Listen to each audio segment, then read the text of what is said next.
কাল গিয়েছিলাম হীরা ভাইয়ের বাসায়। হীরা ভাই হচ্ছে নাবিলের এক্স বস, আমাদের অনেক কাছের একজন মানুষ। তো হীরা ভাইয়ের ওয়াইফ ভাবি এত কিছু প্রিপেয়ার করেছিল আমাদের জন্য যে সবাই বলছিল সন্ধ্যা থেকে গিয়ে পোষায়নি, ওটা বিকাল থেকে পার্টিটা হলে ভালো হতো। হীরা ভাইয়ের পরিচয়টা একটু দিয়ে নিই। হীরা ভাই হচ্ছে ডিভিসির হেড অফ স্পোর্টস, তার আন্ডারে নাবিল কাজ করতো। এখন উনি নাবিলের এক্স কলিগ হয়ে গেছে।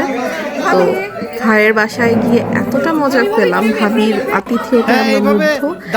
এখানে এক্স কলিগ অ্যান্ড প্রেজেন্ট কলিগসরা মিলে আয়োজনটা ছিল। অনেক এক্স কলিগসরা আসছে, নাবিলের সমসাময়িক যারা ছিলেন, পমি আপু, ফরিদ আপু।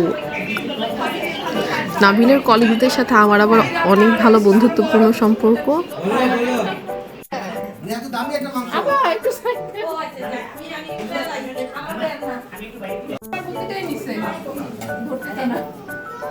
নাবিল, তুমি কি রাইস খাবা না এগুলো খাবা?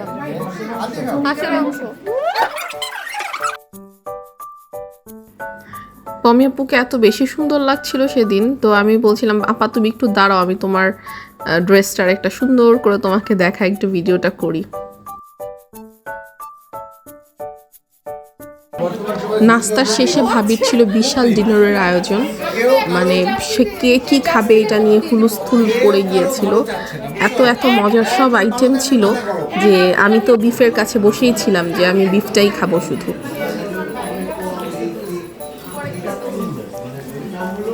খাওয়া দাওয়া পর্ব শেষ করতেই আমি বলছিলাম একটা বিশেষ সারপ্রাইজ আছে ভাই, আমি আপনার জন্য একটা বিশেষ সারপ্রাইজ নিয়ে এসেছি। তো সবাই খুব এক্সাইটেড ছিল যে সারপ্রাইজটা কি জানতে চাচ্ছিল। তো here is the surprise, boss is always right.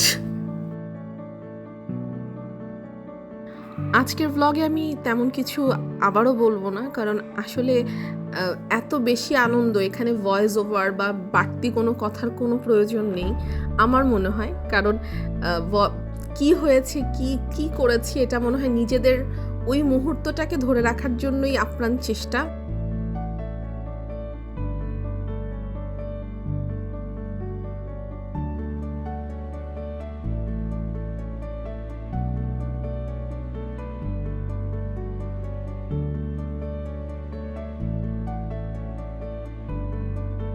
কি বলছিলেন আবার বলেন?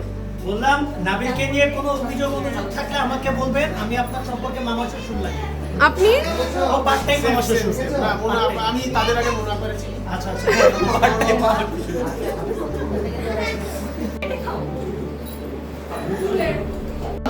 তুমি আসলে আপনার দিকে চাপেন রবিল ভাই। হ্যাঁ চলে আসুন স্যার একটু ডাইনে যান, ভাইয়া ডাইনে ভাই। ভাবি এখন বসে যান। ওকে একটা দাও, দেন।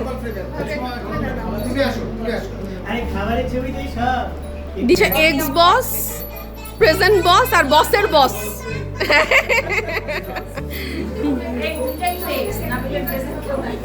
ও তোমরা তোমার ফ্রেন্ড হয়ে গেছো, ভেরি গুড।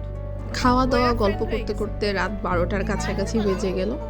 তো বাচ্চাদের কালকে আবার স্কুল আছে, তো আমরাও বললাম যে আমরা এখন যাই। তো তবুও ভাবি বলছিল আরো কিছুক্ষণ গল্প করা।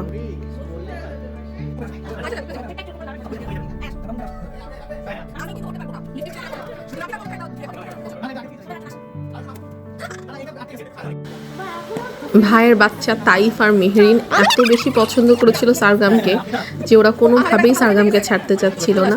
তো কি আর করা, আমরা আবার কথা দিয়েছিলাম যে আমরা আবার আসবো। এই তো আজকে এই পর্যন্তই, বাই।